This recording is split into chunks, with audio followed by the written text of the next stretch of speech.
Assalamualaikum warahmatullahi wabarakatuh.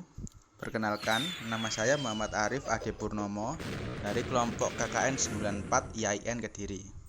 Di video saya kali ini, saya akan menjelaskan tentang bagaimana cara mendapatkan uang dari game.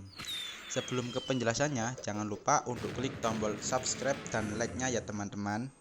Sebagian orang menganggap bahwa bermain game hanya untuk bersenang-senang semata.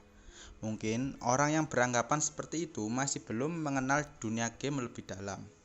Oleh karena itu, saya akan mencoba menjelaskannya bahwa game ini juga bisa menghasilkan uang, bukan hanya untuk bersenang-senang saja.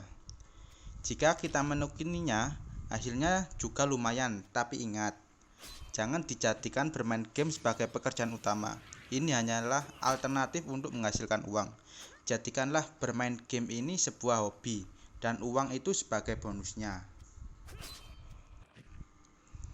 Cocok sekali sekarang lagi musim pandemi corona dan aktivitas agak dibatasi.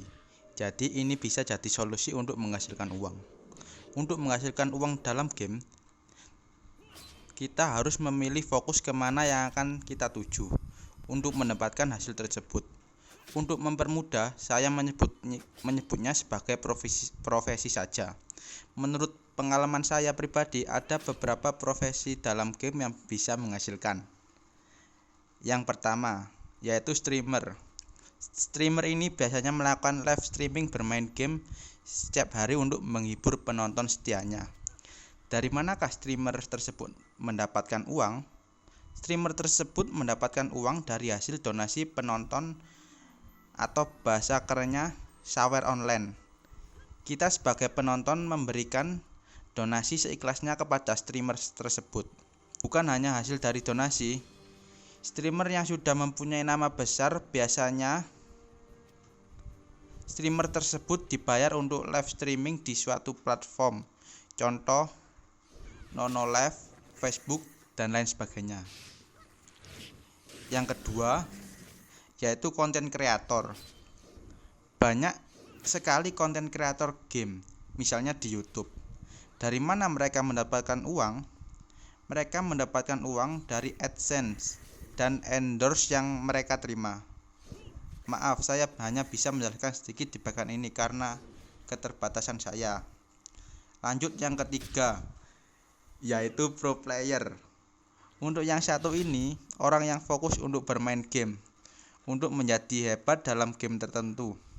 Untuk menjadi hebat dalam sebuah game tertentu, dibutuhkan jam terbang yang amat tinggi dan kemampuan yang mencukupi. Di zaman sekarang, banyak sekali game yang dipertandingkan atau biasanya disebut dengan e-sport. E-sport ini mewadai pro player tersebut untuk bertanding. Bahkan e-sport juga masuk ke dalam Asian Games, contohnya Mobile Legends. Dan masih banyak game lagi di luar sana yang masih bisa dipertandingkan. Dari mana pro player tersebut mendapatkan uang? Mereka mendapatkan uang dari juara. Dan jika pro player tersebut sudah terkenal, mereka akan ikut suatu tim dan mereka akan digaji layaknya pegawai kantoran. Lanjut yang terakhir, yaitu farmer atau disebut juga petani. Kenapa bisa disebut petani? Karena biasanya mereka fokus mencari sumber daya yang ada di game, layaknya petani di dunia nyata. Mereka mengumpulkan apa saja yang bisa dijual di game tersebut, dan setelahnya hasilnya baru mereka jual kepada seseorang.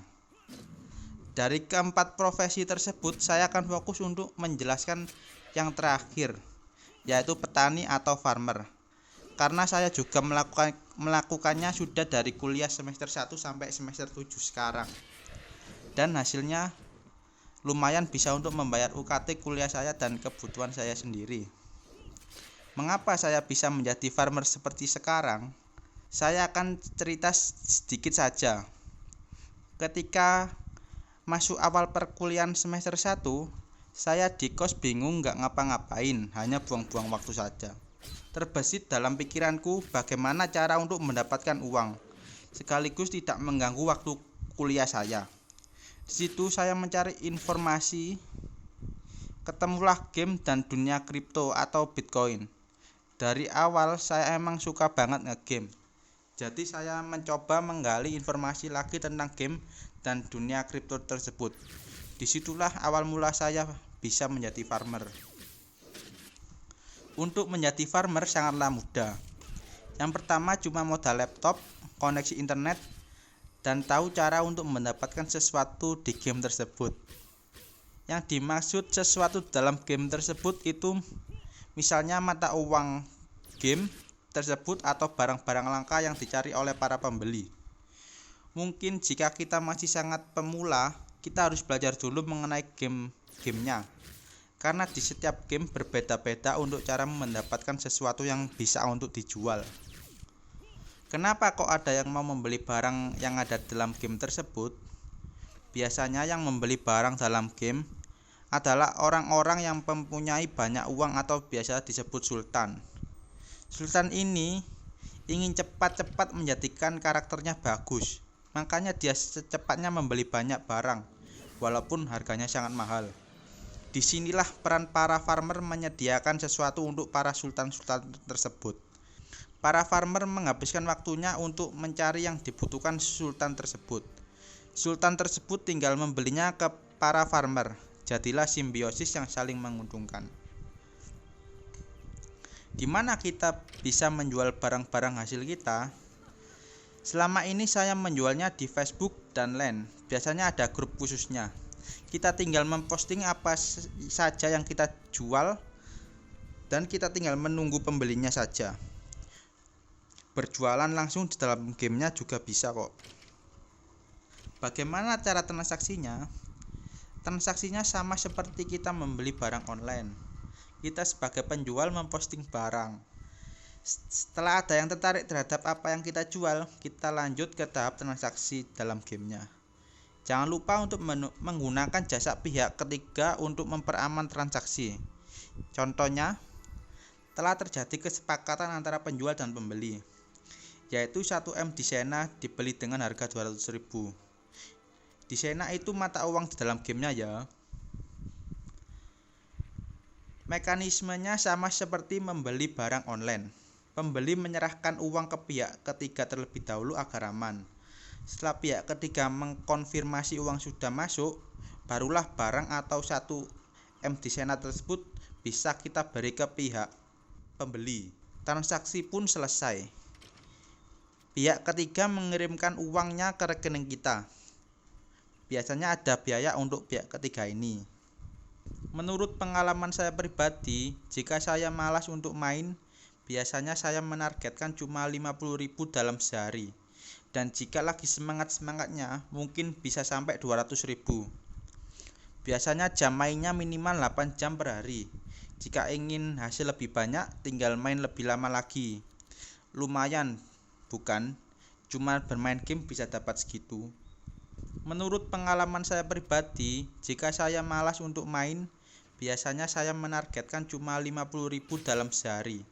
Dan jika lagi semangat-semangatnya, mungkin bisa sampai 200.000. Biasanya jam mainnya minimal 8 jam per hari. Jika ingin hasil lebih banyak, tinggal main lebih lama lagi. Lumayan, bukan? Cuma bermain game bisa dapat segitu. Jadi begitu cara untuk mendapatkan uang dari game. Bagi saya lumayan bisa untuk membayar uang kuliah dan membeli barang-barang lain. Sekian penjelasan dari saya, semoga bermanfaat bagi teman-teman yang lagi bingung untuk cari uang, apalagi di masa pandemi corona seperti ini. Terima kasih.